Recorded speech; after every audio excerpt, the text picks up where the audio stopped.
Finals here from Brossard, Quebec. It is the B.D Bandits against the 69ers, the 8-2 Niners against the 6-4 Bandits. Bandits having great success of late as they won the spring season, looking to repeat and be a rare team to win back-to-back years. Welcome in my broadcast partner, GM Claire. Good morning to you, GM, as you were overnight to Red Eye from Las Vegas to Montreal. Good morning. Thank you so much for having me.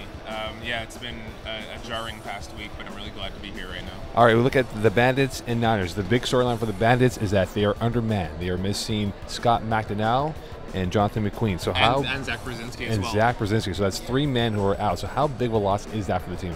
So it's been really interesting to watch even before we went to the live feed. You can see on the sidelines right now the B.D Bandits. They already look dejected, and the game hasn't started. They're slumping in their seats. They're just kind of talking casually, and it seems that the absence of those three is really hurting them, even from a morale standpoint right now. All right, if you look at the Niners, this is the team that has only won 2 titles between the entire roster.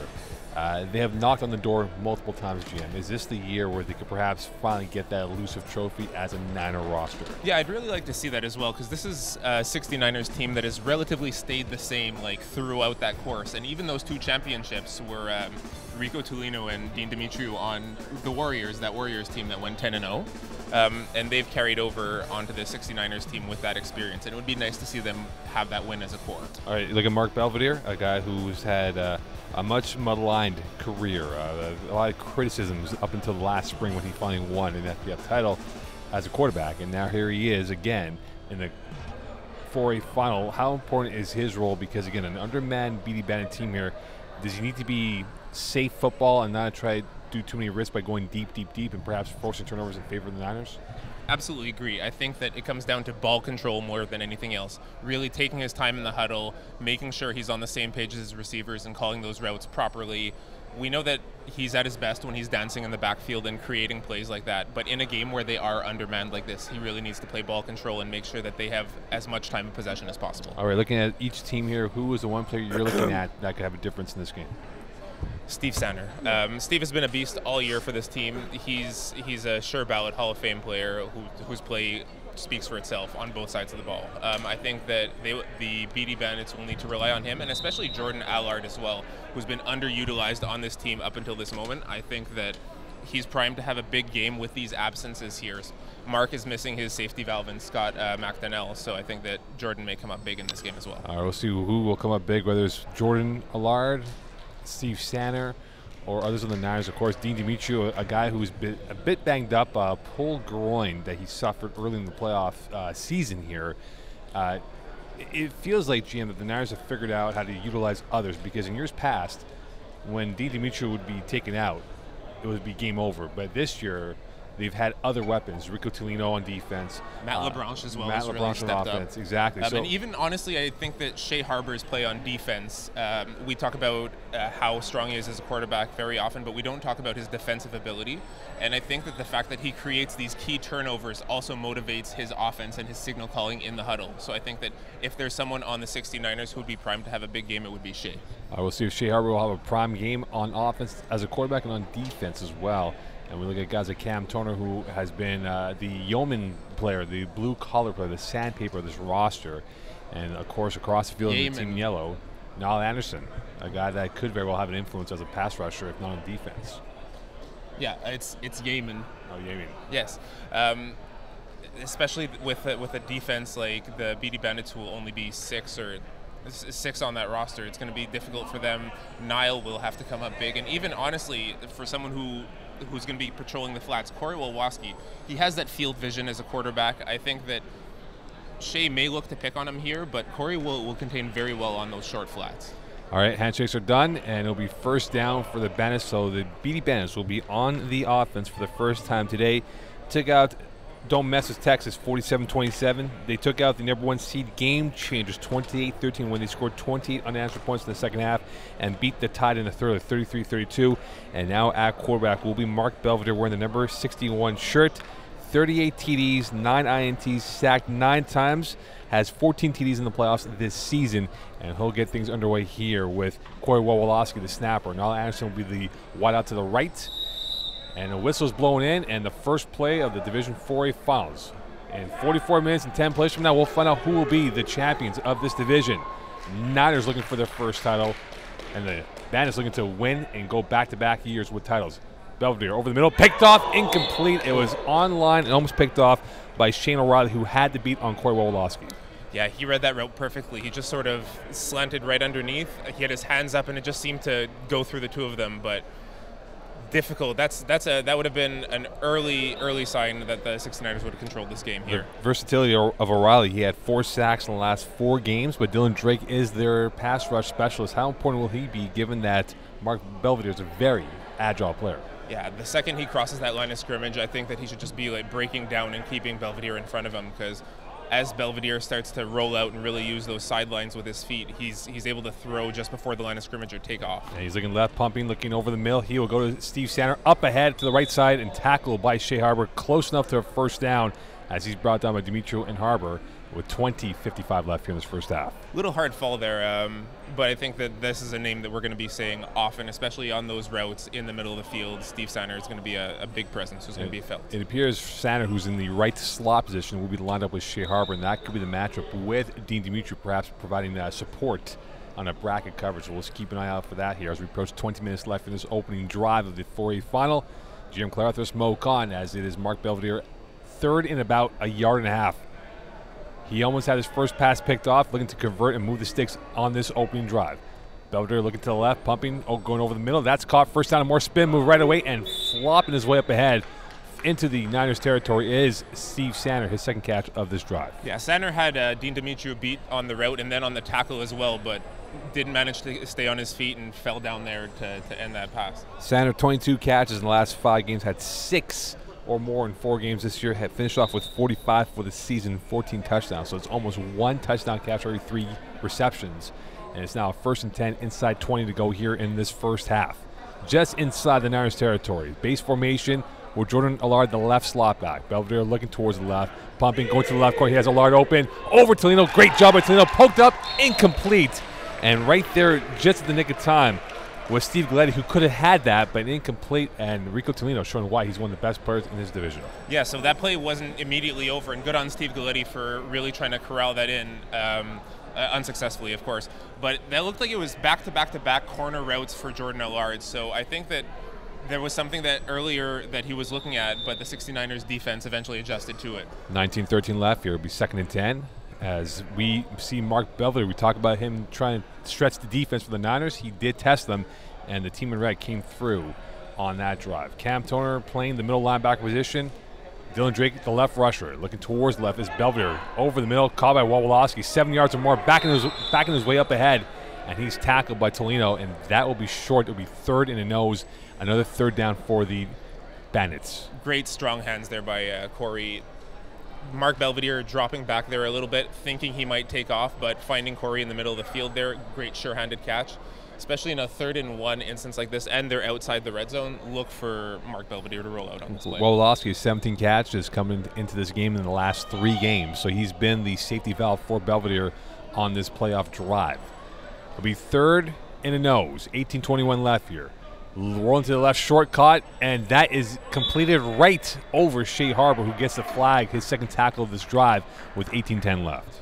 Corey Wawolowski managing to hold on to that, just a sort of breadbasket catch there, securing that ball for the first down and keeping the drive alive. And the drive is alive as now they're knocking at the door of the goal line, and perhaps 6 points on their opening drive here. Still 0-0 between the Bandits and Niners. Jim Clarthus, Mo Khan.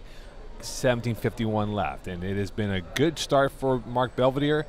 Almost had that opening mistake, but since then relatively calm and has not made any over-the-top moves. Yeah, and that's what we've needed from him as a signal caller, especially with a roster this depleted. All right, base formation. Sanders, the formation to the right, rolling to the right, going back, end zone. Wawolowski, a one-handed grab. Incomplete, out of bounds, right over Cam Toner, and Corey Wawolowski showing a little bit of athleticism on the hops. Yeah, good for him making a play there. I thought that was just a throwaway pass, but good for him to try and secure that in the back of the end zone. We've also got a little bit of chirping there between what looks like Jordan Allard and LaBranche or Tolino. Yeah, just in the back of the red zone there. So let's look at that in the next play if there's going to be any physicality or foul play. 17 minutes to go in this first half. 5-minute drive so far. Unorthodox 5-minute drive. Usually these are like 2-minute drives, and bing, bang, boom, get 6 points going. Well, I think that's a good sign, and that's definitely something that plays to the advantage of B.D Bandits, who really need to slow this game down. All right, big play coming up here. Center, the right slot, looking towards the right is Belvedere, pumping back and going cross body. Great catch, a large spin move into the touchdown, 6 points for the Bandits. Okay, so Allard was open very early into that route, and I had almost dismissed him thinking that Belvedere did not see him. That being said, that was a very, very dangerous play, and good for Jordan Allard to coming back to the ball there for that There's catch. a replay right here, and that was a cross-body throw, and you can see from the body cam, that was inches away from being picked off by the best defender in the division. That's everything you want from your receiver, and I'm happy to see that early on, as predicted, Jordan Allard would be having a big game and a big impact on this team. All right, extra point now, 6-0 lead. The Bandits open up the game on the scoreboard with the account of 6 points, rolling to the right again. Belvedere going corner, and that is nowhere but the wall. And now the Niners will come on offense here, led by Shea Harbour during the regular season. 47 touchdowns, 5 INTs, 2 times he was sacked, 65% passer. In the playoffs, I beg your pardon, in the playoffs, he had 4 touchdown passes last game here. So this is a guy who's done very well, 40 touchdown passes since February 23rd, including the playoffs. Shea Harbour can light up the lap if he wants. Yeah, and he's gotten a lot better rather than just airing it out, which is something that admittedly the 69ers do excel at. He's also been more patient this season and taken his shots deep underneath in the meantime to set up that deep ball. 15-19 left here. Here's Harbour looking towards the left. He's going over the middle, caught by Dimitriou, and he looks pretty decent on that play on a 4 or 5 yard catch. And he's tackled by Galletti, so he'll be second in about 6 coming up. That deep in route there with the center on a slant and a fly, just setting up those different zones that he can flood and attack between the coverage as he marches down the field. Had 3 touchdowns against Ebros during the regular season, 27 receptions for the year, 13 touchdowns for Dean Dimitriou, who's the left slot back on this opening drive. 14:45 left here, 6-0 lead for the Bandits. Harbour looking towards the left. Oh, that post. Open over the middle. Dimitriou, 6 points. We are tied up at 6 on our gorgeous seam route up the middle for the touchdown. So it looked like Steve Sanner there saw something and shot underneath, but I think that throughout this game, Steve has no business. He has to leave those short flats because otherwise they're going to get beaten deep like this. And look at the replay right here, and he got that over a bracket of Belvedere and Allard, and we'll see the other replay from our angle. And we can see that Woloski pinched down low, and right away it might have been a broken formation there because both players were out of the picture up until the end of the catch. That may have just been broken man there where 2 of them picked up the same guy and left Dimitriou, who was the worst possible person to leave unattended in the middle of the field. Harbour looking left, rolling to the right. He's buying time. He gets around Anderson. Flutter, and that is in for... Yep, that was out, back in. Absolutely. That's a great call there by our sideline official. And that is illegal touching, I guess. And now with that is a 6-6 game here with 13:44 left here. Jim Clarthus, Mo Khan. So we saw the 6-minute drive by the Bandits, and we saw a 6-second drive by the Niners here.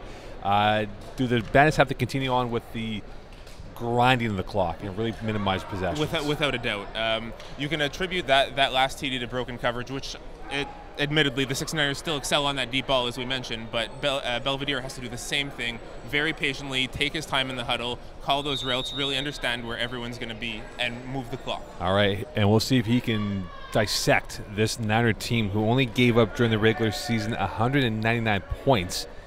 They had 17 INTs, 40 PDs. Trips left. First time today, rolling to the left. Short pass, caught up ahead by Galletti, and he's forced out by Tolino just over the first down marker with 12:55 left. So after that touchdown pass, it looked like Jordan was prioritized pulling a couple of defenders deep with him, and you had both Steve Sanner on the out and Galletti on that hook open for Belvedere's choosing. Should Belvedere really mix up the formations, going trips left, trips right, and trying to keep this Niner team guessing on what's going to happen? I think so, especially a team like the 69ers who very much play a lot of zone defense. They play a lot of 4-1 or 3-2, and they really stick to that. If you play around with that formation and you find the matchup you like right here in the trips, you keep going to that. Sanner, the inside slot. Allard crossing over. Here is Allard, his second catch, and he is going to be slide tackled for perhaps a 3, if not 4 yard game. This time brought down by number 85 and Shane O'Reilly. Yeah, so Shane O'Reilly followed that slant route perfectly, but just the angle that Jordan Allard had taken on him paired with his speed, he was just able to get to that ball before the defender could reach him. Inside 12 to go here. Jim Clare with the smoke on. 6-6 game between the Bandits and Niners in the opening half of this, what could be a thriller between these two teams here, the 4-seed Bandits and the number 1 seed Niners. And it's a base formation. Niall Anderson to the left, wide out to the right. Looking towards the left, rolling to the right is Belvedere. Pressured by Drake, picked off, incomplete, and that is through the hands of Shea Harbour, who skied up in the air. If he was 2 feet taller, maybe it would have been a pick 6, but Jordan Allard could not corral that mistake, and here we go on the replay. Jordan Allard also incredulous on there. He has his arms out, I think looking for a call here. Let's see if we can see what was going on there. Pushing the back, maybe. And there is the opportunity to challenge pass interference with the football in play here. That is the new rule that was passed by the officials, so teams can challenge that if they wish. And that was deflected, so this would be null and void, and that will not be a challengeable opportunity for the Bandits. So it's not reviewable, but it's something to think about going forward, especially if they need even that extra timeout if there's a play that could go either way. Inside 11, trips left again for Belvedere, looking towards left. 2-step drop, waiting, pumping over the middle. Sander, another catch, and he's going to get himself close, if not more than enough, for a first down tackled by Harbour with 10:45 left. So both Steve Sander and Jordan Allard in similar spots on that field in the sort of high-low, giving Belvedere the choice. It looked like, once again, Allard was picked up on the deeper route, so he just hit Steve underneath. All right, it will now, from the indication, it appears to be 4th and about, or beg your pardon, I'm trying to see Leo Gervais' announcement of the down here. Looks like it might be first down. And we'll see now. It appears to be enough for a first down here with 10:22 left in this opening half. 6-6 game. This looks like it might be man. Allard, the left slot, high snap, looking towards the middle. Pressure by Drake, and that's caught by Wawolowski, toe tapping his way out of bounds on the right side of the field. And that will get them even closer towards the end zone with 10:05 left. Great angle by Corey on that slant out. Cam Tonner, who was there trailing, was a little bit out of position and wasn't able to make up that ground, and Corey was just able to catch that in that corner. Wawolowski, 2 touchdowns during the regular season, 30 catches for the year, 10 yards per catch for the big man who's playing the snapper position on this roster with 9:45 left here. As again, we talk about the Bandits, who have really, GM, gone to a standstill in this drive here, milking the clock. And again, Sander flexing himself to the left side on a trips left. Belvedere looking towards the left, pumping. Jordan Allard with his hand up open, in the back of the end zone. Caught, touchdown. And as incomplete, out of bounds, as he went out of bounds first, so no touchdown. It remains 6-6 with 9:20 left. So that's the second time this game that's been called by that official. Just having that field presence and seeing in the back of the end zone someone coming out and coming back in. So as open as Jordan was, he still needs to maintain presence in that back of the end zone and be aware of that line. Inside 9 to go, still a chance for the Bandits to score and go up by 6. It is a 6-6 game here. Look at the replay. Allard was open and right over the fingertips of the Niner player, as Shea Harbour, again, if he was 6'4", maybe would have had a chance on that football. Drake, the pass pressure to the left, trips left again for the Bandits. 8:45 left. Rolling to the left is Belvedere, going, tipped up in the air, flag on the play. Oh. And we'll see what the call is, going against the Niners with 8:38 left here. So this will be a reprieve for the Bandits with 8:32 left. Yeah, it looks like it may be either pass interference or roughing on the defense. I'd like to see where that would have come from as we look at this replay here. And here's the replay again. And it appears Belvedere is really jumpy right now with his throws. It just feels like he's not really relaxed on this drive as he was in the first series. And that ball was up in the air for someone to pick it off. Is null and void, and it goes back to the Bandits with 8:05 left. Belvedere taking his time, going at a turtle's pace in this first half. Very necessary at this point, slowing down the clock and really taking his time on that drive. Again, Belvedere pumping, going left, short. Allard, easy 6 points, 12-6 lead with 7:45 left. Just a simple out route there sometimes is all you need. Once again, Jordan on that out route, open early, and this time Belvedere saw him sooner than throwing crossbody. Here's from the field cam right here, the body cam we like to use. As nice pump as he got Drake biting on the first play, Allard open, and that froze the defense. And now for the extra point, 12-6 lead with 7:25 left. It's going to be a big one here. I think that once again we'll see the 69ers offense come out and just chuck deeper or see if they can get that touchdown early.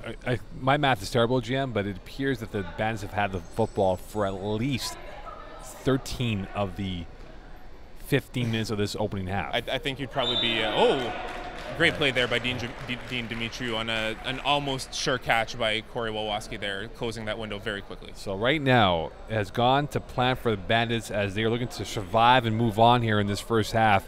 As still a long way here. 12-6 lead for the Bandits as Shea Harbour now getting back. He had 2 passes in the first half so far, and Mark Belvedere has really done a remarkable job. We'll see what the Niners do, if they're going to go quick strike or keep on chucking away. Whether or not they go deep, I think that Shea should really be having quicker huddles in here, taking advantage of the fact that BD Bandits are only 6 and try and wear them out early on. Harbour looking over, caught up ahead, and that is caught by Ryan McCarthy, who had 16 catches for 253 yards and 7 TDs, and that's his first catch of the day with 6:20 left. Yeah, just a couple short yards there. Once again, the hook setting up the deep ball.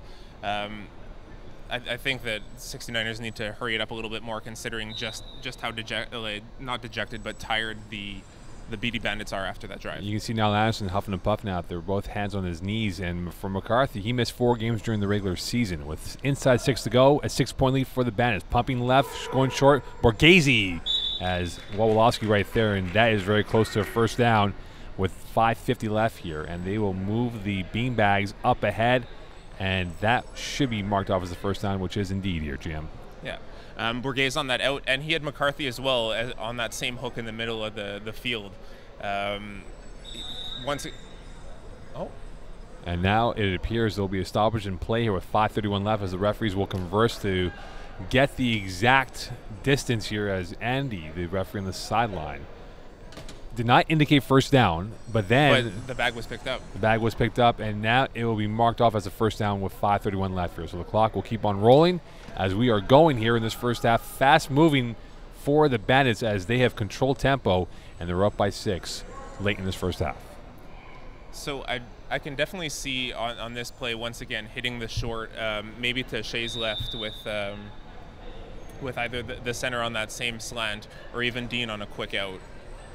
And Dean Dimitriou is playing the left slot back. And you look at McCarthy playing the right slot back. LeBron's still right out to the right, looking, pumping left, going deep. He's got a man open, and that is incomplete right by Darcy Clardy, and that is going to be a second down coming up here with 5 minutes to go in this first half. Darcy Clardy on that fly, just a little bit overthrown for him. Tight coverage there by Jordan Allard as well, making sure that ball would be contested. 4:55 left here, Jim. Clarthus Mocon, 12-6 lead for the Bandits. It has been quite the opposite of approach here, as the Bandits were taking their time, as it was like a soccer game, killing clock and trying to keep that to a minimum here, whereas the Niners have been a bit stuck on offense here, not really in rhythm yet. And with 26 minutes and 10 plays left in this matchup, they have time to catch up and surpass, and they'll have the ball in the second half. Harbour looking left, pumping, going deep, touch pass, great catch, up ahead, down the sideline, and tackled inside the 5-yard line is number 81 and Matthew LaBranche, and a huge catch, his 34th catch of the regular season. Had 10 receptions in the last 3 games. Great touch on that pass. A little shake and bake of the hips there. Mark Belvedere coming in for that very key tackle that saved the touchdown there. Let's look here at the replay. A nice pump, a nice touch on that throw right over Galati, who had no chance, and saving the day is Mark Belvedere. So it'll be inside the red zone. GM, who you calling on this here? Dean Dimitriou or someone else? I think that we'll see a cross by Michael Borghese in either of the slots, whether it is Dean Dimitriou or Darcy Clardy. It is Borghese territory now. Harbour looking left, looking at Borghese, going, and that is through the hands, picked off by center at the goal line, flagging the play, and a hold on who? It'll likely be on Borghese. And Borghese, so a huge turnaround here, as we'll get the replay on that play, and that could be a 12-point swing in favor of the Bandits. And here's the sideline angle from the corner replay. And Borghese had it. He just mistimed the position of his body right through his hands. And GM, that could be a big blow. And here's another angle from the replay booth. Great awareness by Steve Sanner, though, not just looking at that route, but following the play and making sure that even when it went through his hands to corral that ball in and take off. I'd love to see a replay from the eagle eye again, because it felt like Borghese took his eyes off the football and just didn't have the right body position. And here we go again.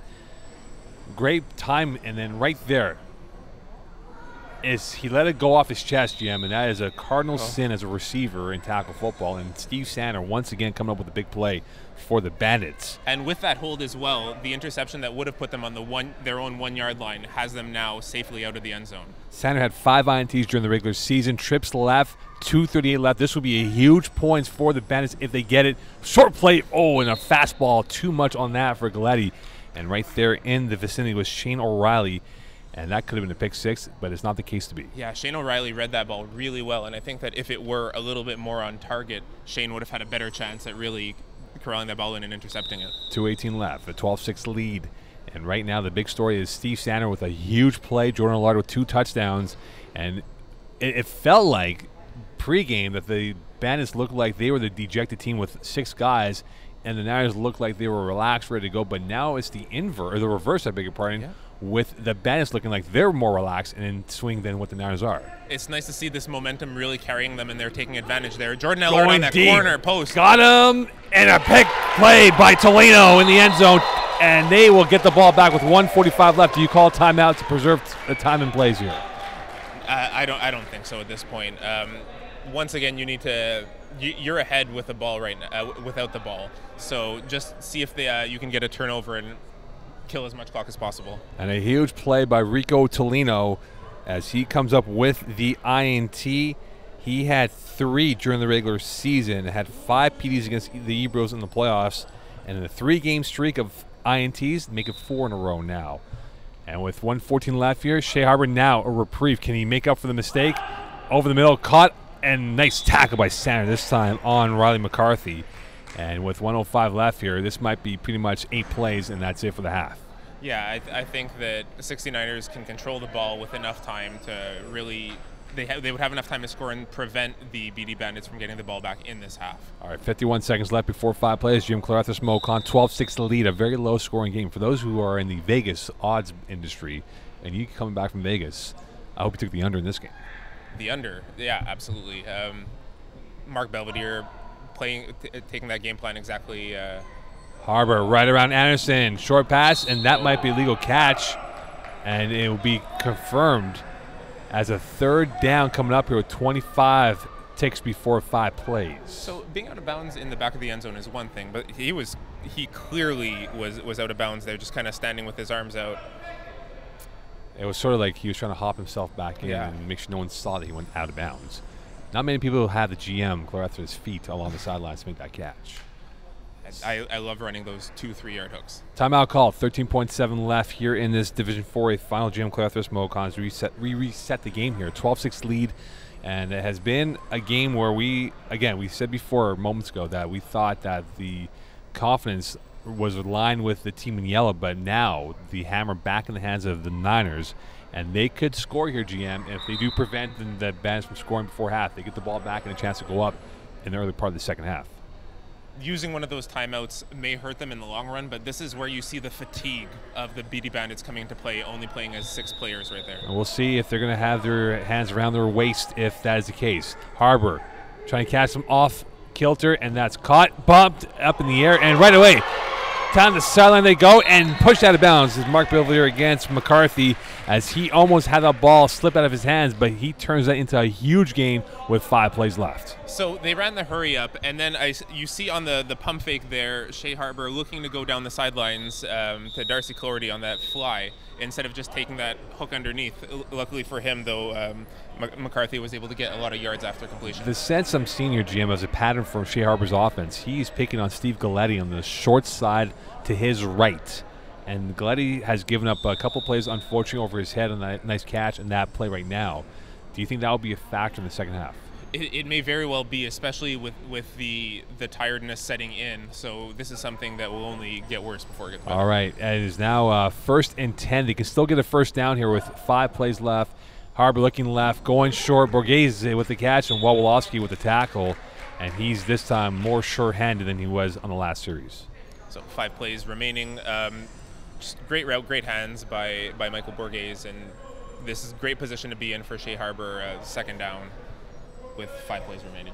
And you wonder now for this Bandits team if they want to allow them to score to get some plays before half, because right now they're staring at a potential scenario of this being a score, and then now on defense again, with this Niner team inching closer towards the end zone. I don't think so. I think that if you can stop a touchdown from happening in the finals, you need to do it. The first time they're going trips right.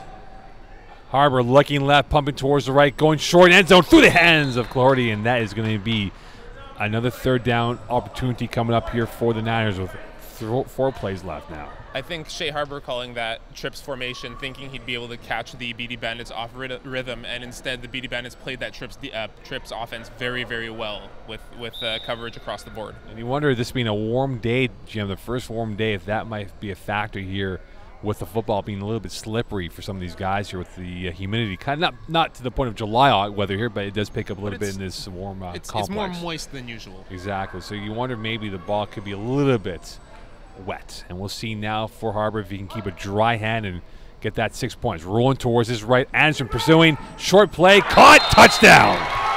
Caught by Matthew LaBranche, and we are tied up at 12.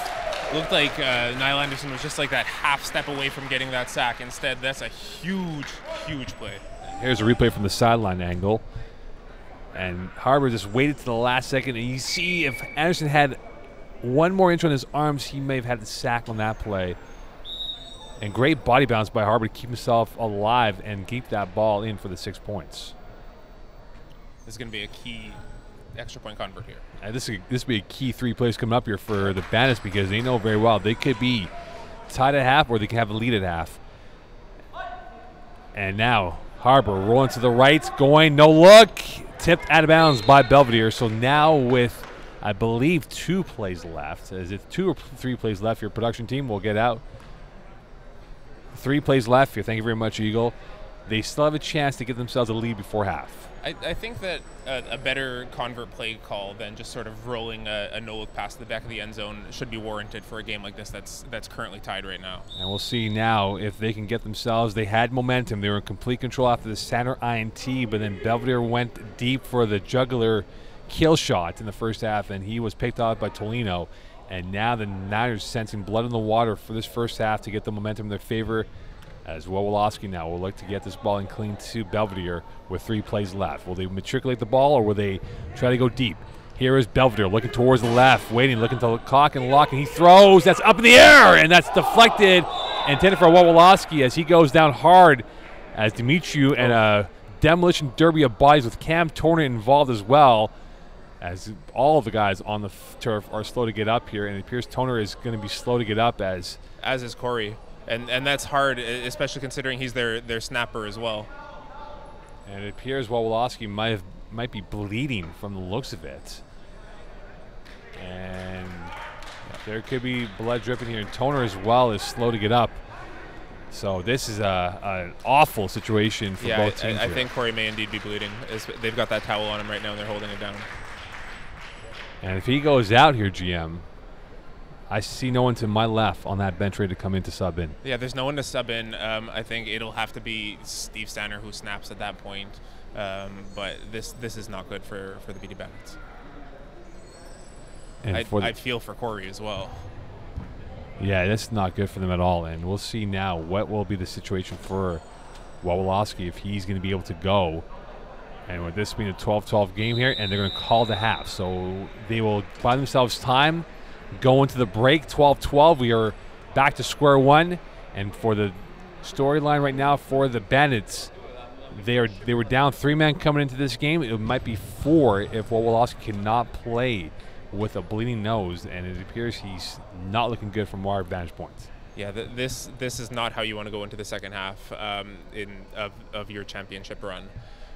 This is a game that's been very well played by Corey Wawolowski as well. He's come up in key contributions throughout the drives on offense and even tackles on defense. So this hurts. All right, stay tuned here on the Division 4A as we'll get things organized and we'll reset this game here after the first half. 12-12. GM Clarence Mocon from Broadstar, Quebec for the Division 4A final.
Welcome back here. It is halftime. It is 12-12 Bandits and the Niners here. Jim Clare after smoke on. It is a unexpected turn of events here with Corey Wolofsky, who still has a towel on his nose, and this will be the big storyline if he can't go any further in this match period. And Jim, if that is the case, this really puts the Bandits at a real disadvantage in the second half. Yeah, without a doubt. And I think that while both teams, like leading up to this game, had overcome either deficits or being the underdogs in some of their games, this has been really tough. Like for the BD Bandits, this might be a backbreaker.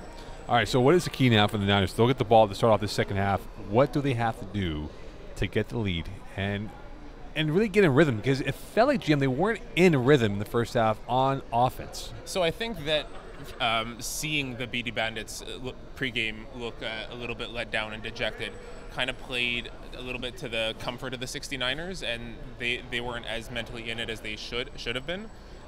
That being said, Shea Harbour has the experience and he has the FPF knowledge to just sort of run away with this game if they will be playing 6-on-5. I see Leo Gervais talking to the Bandits right now, and you always want to try to buy time when you are at a disadvantage of bodies to be had available to your roster. But right now, for Corey Wolofsky, when you think about his role, how influential he is for the offense, that is a big piece for Mark Belvedere, and what he does is a short-term guy that catches those balls from 4 to 5 yard range. Even on defense, like, let alone the fact that they'll now be 6-on-5, and that changes the way you call the defense completely. Corey has he's played admirably in this game for someone who isn't normally on their starting six defensively. He's been covering the short flats very well. Right. He's been step for step with Mike Borghese on those slants. So I think that even his presence on defense will absolutely be felt. Well, now with the ice coming out, and usually when someone gives you ice during a sporting event, your day's done. And you hope that's not the case, but it appears when Dr. Campana, Robert Campana, who's president and doctor of this league, gives Corey Wolofsky ice, and he has to decide now, because if he applies ice now, his day's done, because you cannot play when you're icing your body up. It's not the most recommended thing to do. As referees are looking over with Wolofsky, and you see the Niners, who are now huddling over like a bunch of hungry lions looking to get this game underway. And now Leo Gervais will make his way up ahead. It's like the second half is being whistled in. And we'll get this underway here. So what do they do for the Bandits? This is like a power play for the Niners. And do they apply the long-term strategy of a ball possession, control-like environment and keep this team tired on the defense? No, I think that if you have the option to score right away, like I think that's going to hurt even more. They're not going to be able to cover it as easily. If you have a deep ball that's open, you take that, because I mean, touchdowns are hard to come by in a finals to begin with, and this is a tie game. You can see Mark Belvedere a little bit frustrated because he knows how important this is, how influential he is, Wolofsky, and now he's conversing with Robert Campana, and the Niners looking to get this game underway here. And they are smiles and giggles as they were in the pregame warm-ups. And we go back to what it was. It's like deja vu for the Bandits. They are full of angst. It does look, though, that the 69ers are waiting for a decision to be made. They're not forming in their huddle just yet. It looks like they're giving Corey Wolofsky some time to make his way onto the field. And we'll see. And I don't know what the clarity is on the rule with blood on a uniform. I know in professional leagues you cannot play a sport with blood on a uniform. You have to change the uniform, so I'm not sure. And from the looks of it, Wolofsky will be on the bench for this opening drive, and now you go to Niall Anderson being the rusher in a four-man defense, GM. And what do you call for that? Do you call zone? You yeah, can't I go think you've got to man-to-man call. No, I would not suggest going man-to-man unless you go man-to-man and alternate who you're leaving uncovered. But otherwise, you've got to do almost a 3-1 corner lock, have Steve play very deep, and just try and mitigate the short losses that you have at that moment. And bend but don't break now. That's the situation for the Bandits. yeah, I think that we might see a 3-1 with Jordan Allard and Mark Belvedere on the corners and Galletti in the middle, and Steve Sanner, who would be the one who would have to patrol all that deep. Looking at it right now, yeah, that may indeed be the case with the way they're lining up.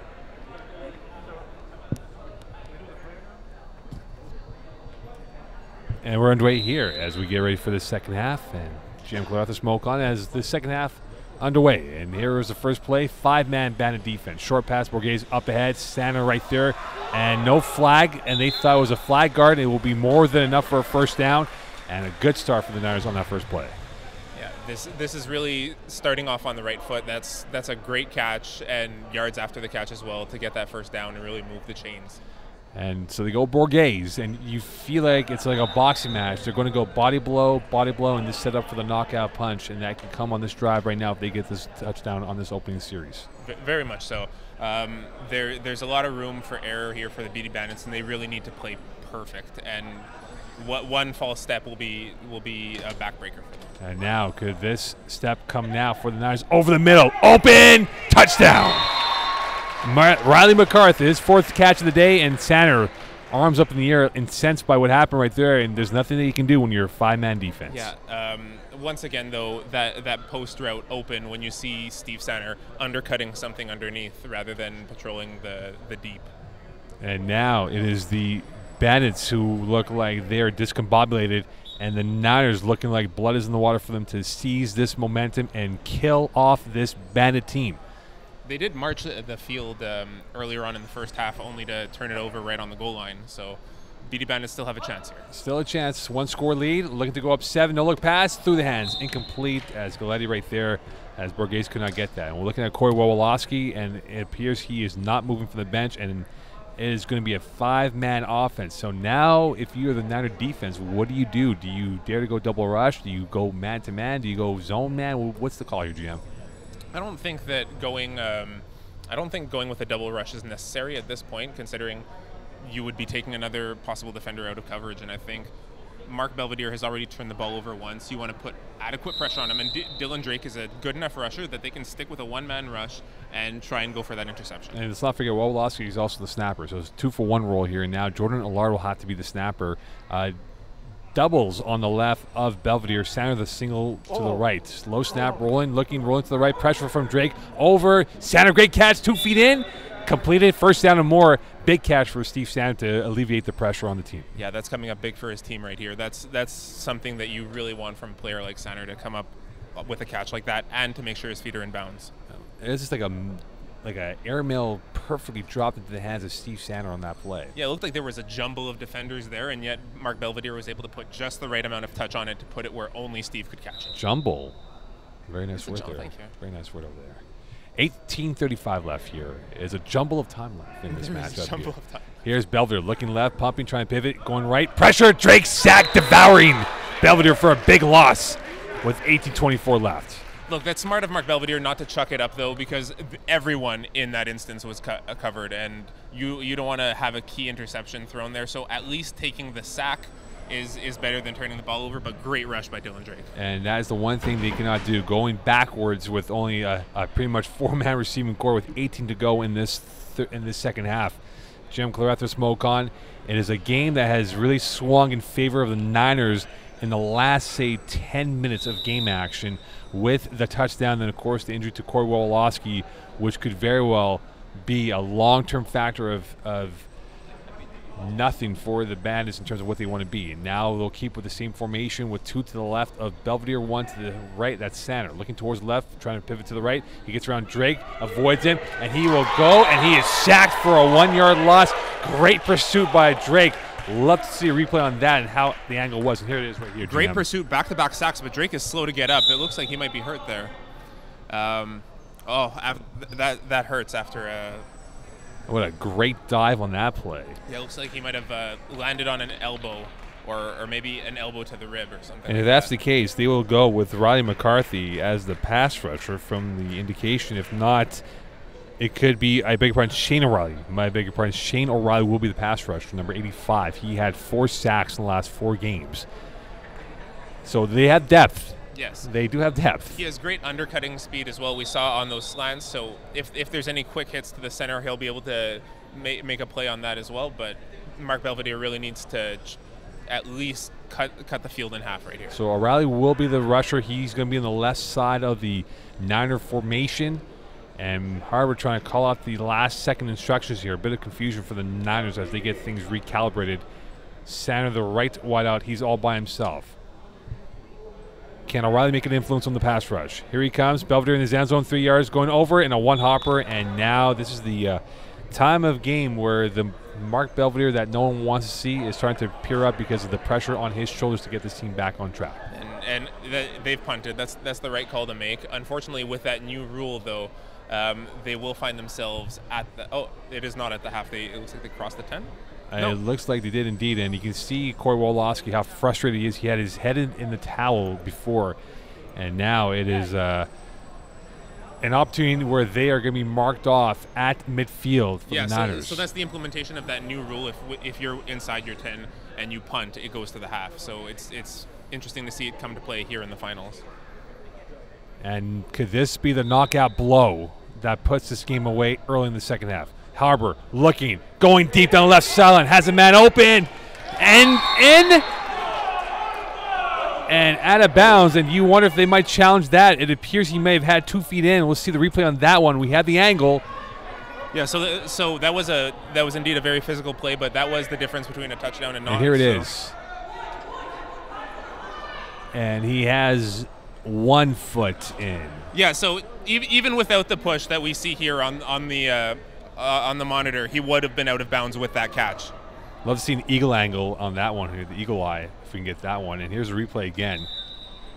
We'll get the live action moments here. So here's Harbor, great time, throwing it up in the air, and we'll stop it right there. And he had the left foot out of bounds. Even without the contact from Steve Sander, he was out of bounds.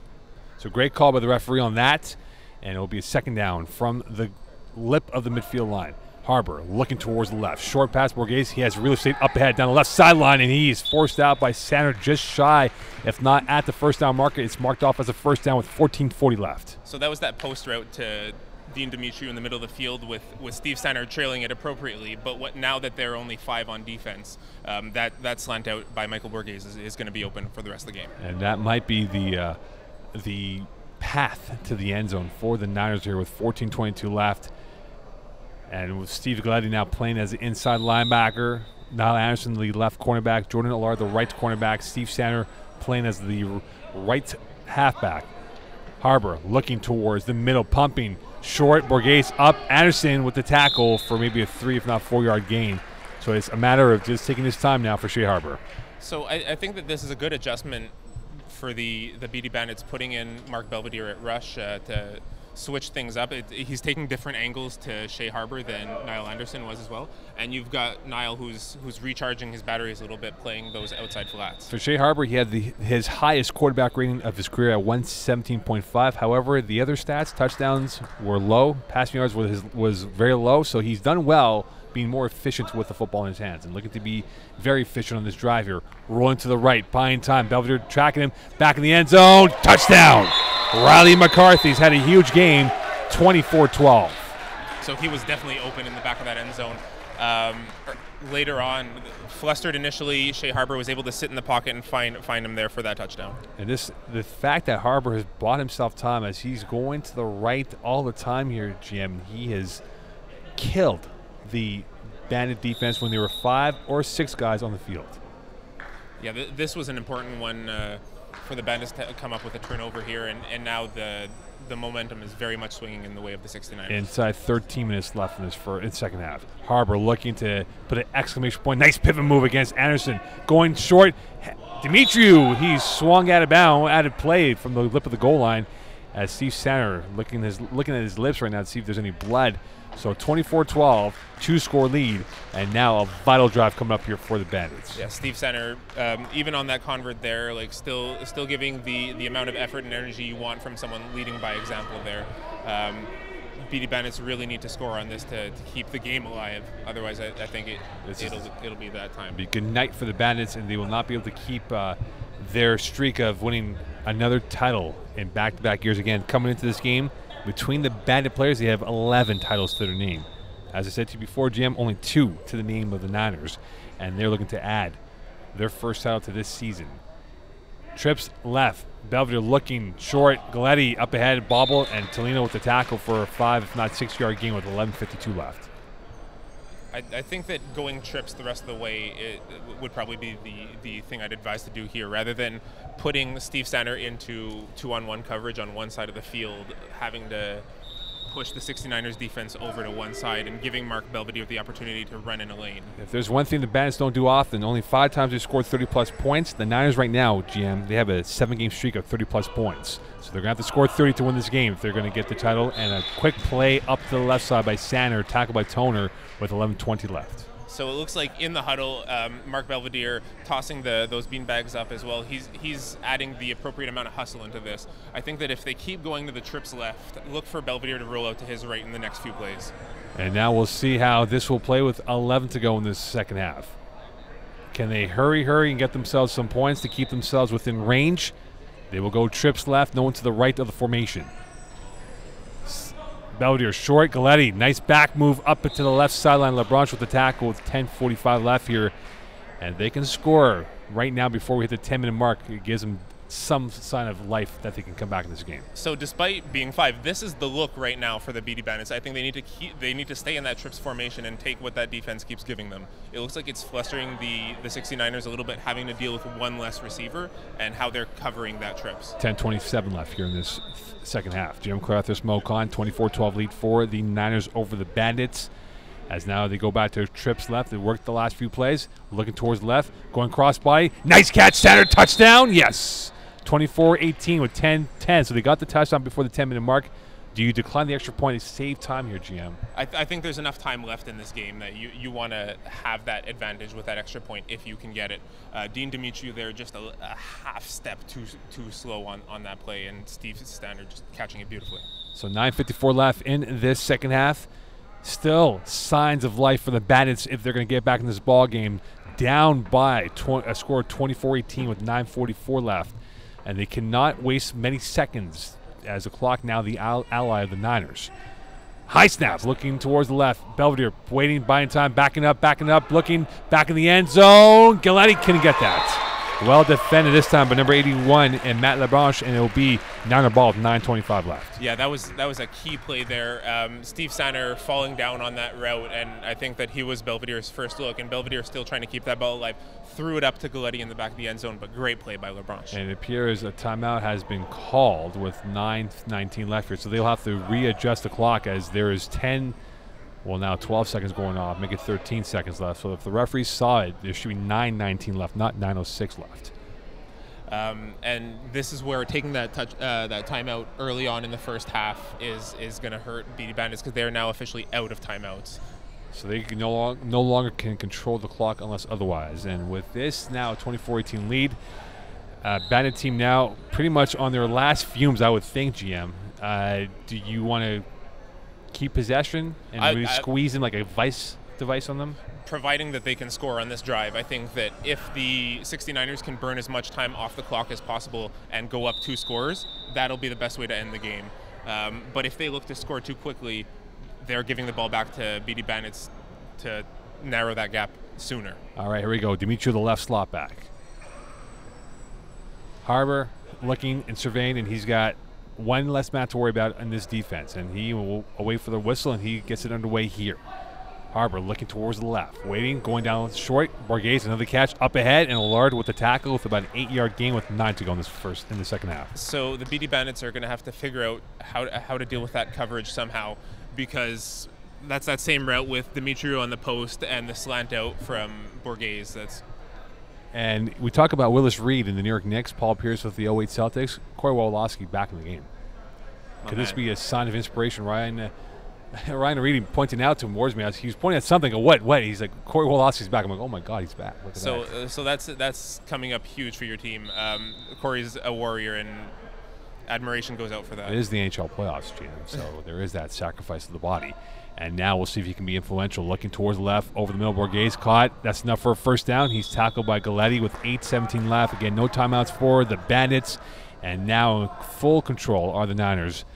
And Corey Woloski, who had to miss about 14 minutes or so of that second half start, and now he's in the game. I'd like to see on the replay just there. It looked like Darcy Clardy along those sidelines was left free, at least for a brief window of time. Shea Harbor not seeing that there. I see Demetriou was over the middle, center on him, and we'll see if Clardy was open. And there he's on the opposite left, so he's not on the near side camera angle. And with 7:42 left, here we go.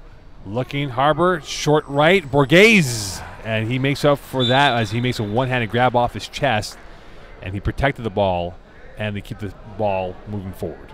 Steve Galletti trying to get between Borghese and that ball, but great steady hands there. Great catch by Michael to corral that ball in. Do you challenge Corey Wolowski if you are the Niners? Do you go maybe trips left and try to have him guess at something, force his hand a little bit here? I don't know, because although he's been tending to that broken nose, or at least injured nose, he's had time to sort of rest his energy a little bit. So he might be the freshest one on the field for the BD Bandits at the moment. And now we'll see if the freshness of him can come through inside 7 to go. Clarity on the left wide out with Wolowski on him. Looking left, pumping right, spin move, Addison sack for a 7-yard loss. That's a big play with 6:45 left. Yeah, so once again, the momentum seems to be swinging back towards the way of the BD Bandits. Corey's presence on the defense has given them that extra step. You have, after resting that drive previously, Niall Anderson back at the rush position and getting a key sack in that play. Anderson, 7 sacks in the last 4 games, had one against Tide.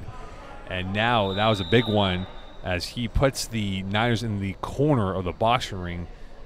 A little bit woozy on that one. Let's see if they can come back here, the Niners, with 6:15 left. 24-18 lead for the Niners, as we have seen a war of attrition as the Bandits are down. We're down to 5 men, back up to 6. Harbor going short left. Dimitriou makes one move, and right away, Allard in on the tackle. So they've definitely changed their coverage here, the BD Bandits. It looked like Jordan Allard there was in the corner lock in the 5 spot, and it looks like they were playing a 4-1, making sure that he would be there in case that fly from Darcy Clarity was thrown, and Jordan then going back and getting that tackle on Dean on the short catch. 5:45 left here in this second half. Jim Clarthus, Mo Khan, a 24-18 lead for the Niners over the Bandits.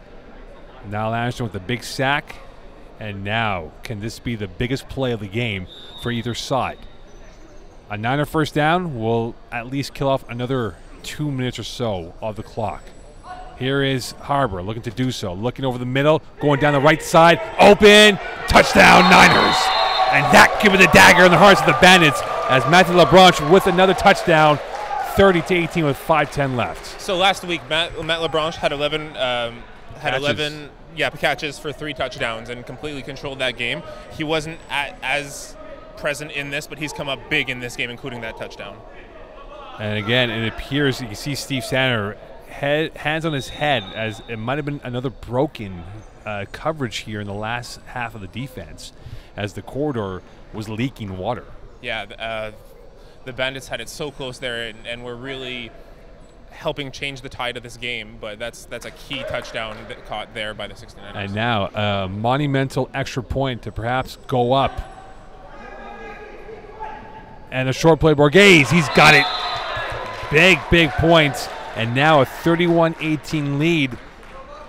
And for the Bandits now, they're going to have to do some wizard magic here to get themselves back in this game. Yeah, now that they trail, it's not going to be about playing ball control offense and really moving down the field slowly. They need to score here, and they need to make it happen fast. What's the ideal touchdown? If they get the touchdown, should it be before the 3-minute mark, or anything less than 3 is going to be dicey? Whatever works at this moment right now. But again, the story is that Wolowski is the wideout to the right, not the snapper. So you lose Jordan Allard, GM, who's a very dangerous receiver, had 2 touchdowns in the first half. However, if you have Jordan on those slants opposite the rusher, he has more chance to get yards after that completion than Corey would. All right, quick. Sander up to the left side, and he gets himself enough for a first down with 3:34 left. Great catch. Great body position as well to evade that first tackle and get the first down for his team on that play. 13-point lead, 31-18 with 3:22 left here in this second half. BD Bandits are moving in a hurry-up formation as well. Thunder offense now for the Bandits attack. Looking towards the left, pumping, going right. Wolowski, great catch up the sideline, and he is tackled just shy of the 3-yard line, brought down with 3:05 left here. So they're moving the ball, but can they push it in for 6 with 3 minutes to go in this ballgame? Very, very smart of Belvedere and Wolowski, lulling the defense to sleep on that side of the field, especially considering Corey had come up off the bench. But since he's fresh, that's a great catch and great moving the ball downfield for the BD Bandits. 2:50 left here in this second half. High snap, looking towards the left. Belvedere pumping, waiting over the left corner. Great catch through the hands of Galletti. So I'm not sure if it was either intended for Sanner or Galletti, but I think they both left it to each other until the last second. Here's a replay right here, GM, your call. And that might have been for Galletti. And he had it for a split second and then went right through the wickets. Yeah. Back to live action we go. Belvedere, middle, and a spin move by Sanner, flagging the play with 2:19 left as he went basket catch. And that will stand a touchdown for the Bandits. Now, do you decline the extra point here, GM, with this being a 31-24 lead? I think that the Bandits should go for 2 here, if anything, to really make that attempt. But they are going for 1, and in that trips formation that has worked so well for them in the second half. All right, they need to score now, otherwise we lost seconds. 1:55 left. Belvedere looking. Jordan Allard. Looking back in the end zone. Anderson through the hands, incomplete. 1:45 left in this second half here. Timeout called with 1:42 left. So, Jim, a timeout called. And, again, you're only down by 7, but you essentially gave up 15 seconds worth of game time, Jim. I'm not too sure if I would have done that. I said that decline the extra point and just played it out right now. Yeah, I'm interested right now. Is it the 69ers who called the timeout? That's a great question, Yeah. and we'll see for our production system. If you have an opportunity to run out the clock like that. Did the Niners call a timeout, or was it the Bandits? I thought the Bandits had 2 timeouts exhausted. All right, so anyway, timeout called. Yeah. Someone called a timeout. I was going to mention that this is where it would have hurt the B.D Bandits in that they had no ability to stop the clock, but it looks like the 69ers did that for them. So they gave them a lifeline here. So here we go. The biggest drive of the game in the seasons for both teams here. Shea Harbor looking to put himself in for a history with a championship and a catch by McCarthy, and that will be short of a first down with 1:38 left. No hurry at all now to score this points as they look to get down to 5 plays and probably kill off the game if they can. Jordan Allard getting that tackle and making sure that ball wasn't taken up for any more yardage to make it a first down. 1:25 left here in this ball game. It's now a 2nd and 1 at the exterior of the midfield stripe with 1:15 left. Jeremy Clarathis Mocon, good game so far, 31-24. He's had a lot of twists and turns, and now the final chapter is upon us. Harper looking deep, looking for the game-winning touchdown. Through the hands, incomplete. So flies on the sidelines from both wide receivers there, both Darcy Cordy and Matt LeBranche. Matt LeBranche, who scored on that sideline fly the last drive. Here it was just a little bit overthrown and through his hands. So now the clock is rolling as we approach 45 ticks left before 5. What's the play call? Do you go for the first down? That's a key third down. You need to get that first down here because if they don't get it, they're then put into an interesting predicament whether they punt or try and potentially turn the ball over. They exhausted the kill shot already. So yes. That's out the books, we believe. And now we'll see with 32 seconds left if they go for the first down and try to put this game out of reach. Harbor looking towards the left, going deep, flagging the play. Great pick by Allard. Up ahead. Will this count, though? With 21 seconds left. I think that's an obstruction of the rusher, which they're going to decline because they turned over that ball. Unbelievable twist in this game now. We thought the Niners had this game in control, and now the Bandits have a chance to perhaps score and maybe tie, if not win the game, with 4 seconds left before 5 plays. Huge play there. Steve Sanner on that rush, surprising the defense, which is what yielded that obstruction on the rusher call, and I think that Shea Harbor just threw it away because he thought that the flag on the play was going to Great call by the referee on that. Call it out. Great call by the referee, and a throw that Shea Harbor might have nightmares if this game ends up going to the Bandits. So here we go, Mark Belvedere. He has not been respected in this division or throughout his FPF career. A winter title could eradicate any doubts from the media and others across the board here. 5 plays left here. Definitely showing his resiliency as well, considering everything that's gone on in this game. Trips left. Belvedere going short left, caught by Galletti. Nice move up ahead as he juked and drive up to the 7-yard line rush bag. And with 4 plays left, they're inside the Niner territory. Good for Belvedere continuing to find the hole in that coverage. They're sticking to that trips formation that's been working for them so well. Even Corey Wolowski in the ISO on those outside hooks has come up for them as well. Let's maybe look for Jordan on the slant right here with the gap that Corey creates. Do you go deep on one of these 4 plays left, or do you keep on going short, then go from there? I think you at this point, you really need to call routes where you have options and take what the defense gives you. Trips left again. Belvedere looking left. Has a man open. Going to the sideline. And a great outstretched hands of Rico Tolino. He had Allard open down the middle, but missed it. Yeah, I don't think he saw it there or expected that to be open, considering how much 4-1 coverage is called by the 69ers. Let's look on this replay here. But Tolino looking like Superman out there with a super play.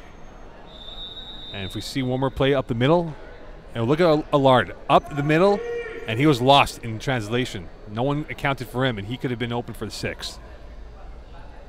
We mentioned that Jordan would be primed for a big game. He's definitely delivered to that in this finals here.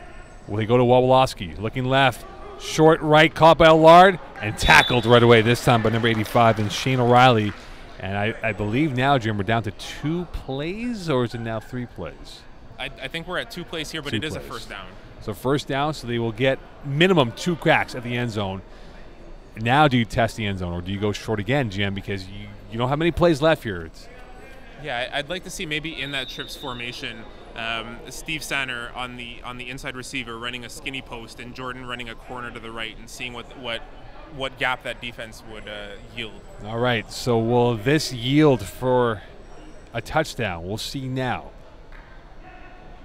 Belvedere looking left, waiting, pumping, going, end zone. And that ball right to Vinny Galano outside. And is there a flag? No flag. And no extracurriculars on that. Looking at our live feed, I see that even Eagle has put Vinny Galano into this game. Quick on the perch there, Eagle.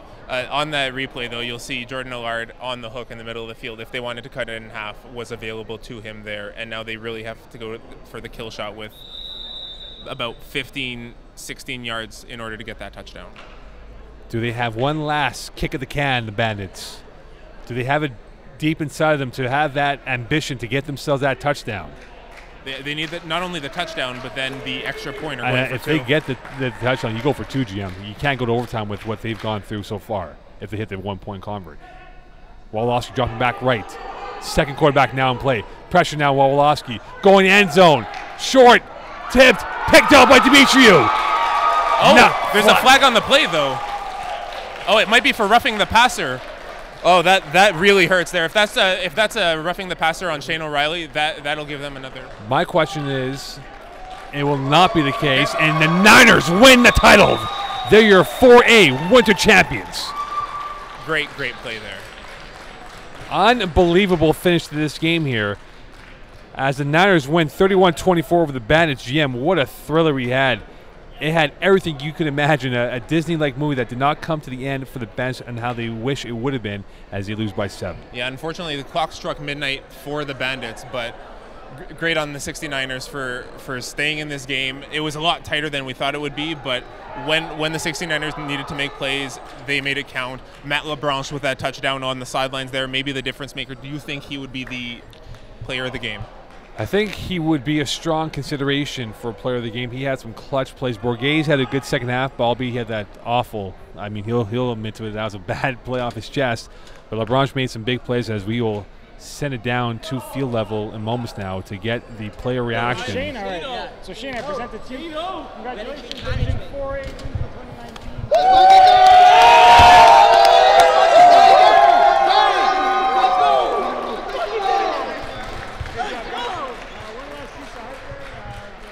By the FPF staff, finals MVP goes to Rico Tolino. Let's go! Let's go, baby. All right, guys, I'll give you guys some time to.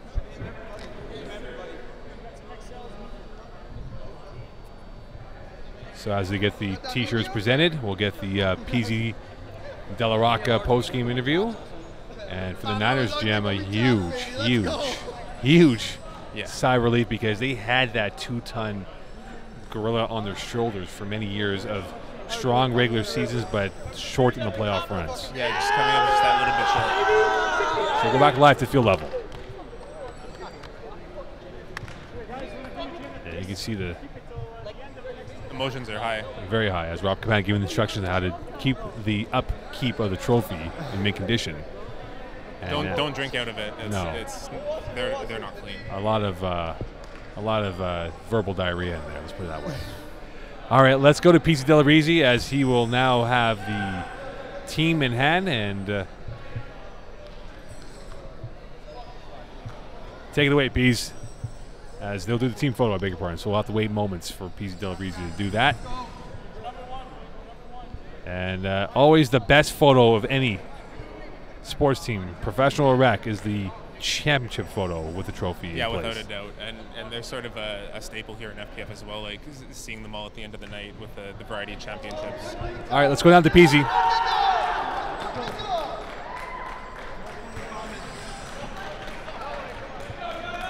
Looks like the 69ers forgot that they have a post-game interview to do.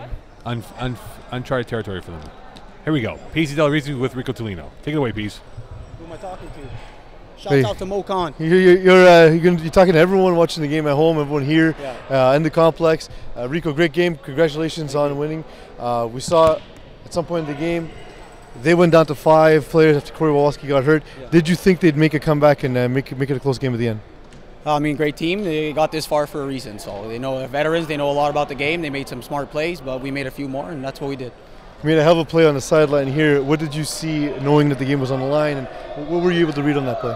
Throw the ball, I try to make a break on it. That's it, every throw. Just try to do that. Saw a deep hook and tried to read it. Tried to pick it, couldn't get there in time, knocked it down. Congratulations, Rico. 69ers champions. Yes, sir, about Enjoy, time. guys. Thanks. Enjoy. Yeah. Have a good night. All right, so GM, we'll wrap it up here. Your thoughts now moving ahead for the Niners. Are they Div 3 bound now? Yeah, they've got to be at this point, right? Like, I don't think you have any more unfinished business in 4A after a championship like that. I think that they're the right core who have stuck together and grown, that they would be able to compete in Division 3 as well. So that's a likely scenario. You're quick here, GM. Thoughts on 4A, how this played out this year? So going into the playoffs, I think that there were a couple of teams that were the more expected finalists in that. Right. Like there were other team names such as Game Changers that were thrown around, and I think that it's testament that this game was this close, even with all the mishaps. Scott McDonnell missing, Zach Brzezinski missing as well, John McQueen. So 3 for BD Bandits absent, the injury to Corey Wawalski, and we were still treated to a phenomenal game. You wonder if those guys were there, maybe it's a different outcome. We'll never know, Yeah, but that's the absolutely. reason why you play the game. And so congratulations to the Niners as they win a 4A title, a winter title for the first time in their franchise history. For the Bandits, unfortunately, they come up short in trying to go back-to-back years with the championship ring on their fingers. GM, a big thank you to you as always. Great job by you as always. Thank you, likewise. And a big thank you to everyone here. Alex Dakla, Peasy Delabrisi, Simon Dagenet, the entire camera crew, Robert Cabana for the vision of having this become a full-blown production value of every final that we do, including this 4A final, which was a thriller as the Niners win 31-24. On behalf of the entire staff and crew here, we wish you a great rest of the spring or winter end of the year as we get ready for the spring season on May 12th. That will kick off the next section of games here for the FPF World. Bye for now.